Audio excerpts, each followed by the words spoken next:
Dans un affrontement historique au sein de la Coupe d'Afrique des Nations, le Bénin a enfin brisé le plafond de verre en remportant son tout premier match de l'histoire de la compétition face au Botswana.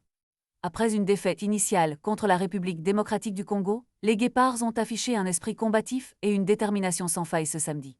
Leurs efforts ont été récompensés par une victoire précieuse d'1-0, marquée par un tir astucieux du défenseur Yohan Roche. Ce dernier, grâce à une belle passe de Steve Mounier, a réussi à infiltrer la surface adverse et à décocher un tir dévié qui a lobé le gardien Watson Foko. Ce moment a été le point d'orgue d'une rencontre palpitante où chaque minute comptait.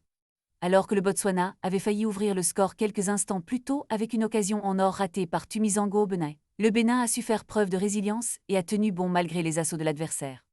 La barre transversale a résonné sous le tir puissant de Mosusi Johnson, rappelant que le danger n'était jamais loin. Dans cette atmosphère électrique, la défense béninoise, menée par le latéral droit Tamimou Worou, a dû s'employer sans relâche pour préserver cet avantage. Malgré une ultime frayeur causée par Dodo Doku, le score est resté inchangé, scellant ainsi une victoire mémorable pour le Bénin. Cette victoire ne se contente pas d'ajouter une victoire à leur tableau, elle efface également un triste record et consacre ce moment comme un tournant historique pour le football béninois. Alors que les Guépards se préparent pour le choc à venir contre le Sénégal et la RDC, cette victoire leur a redonné espoir. Ils rejoignent provisoirement le groupe et créent une dynamique positive qui pourrait bien les porter plus loin dans la compétition. Le Bénin a prouvé qu'il ne faut jamais sous-estimer la chance d'écrire son propre chapitre dans l'histoire du football africain.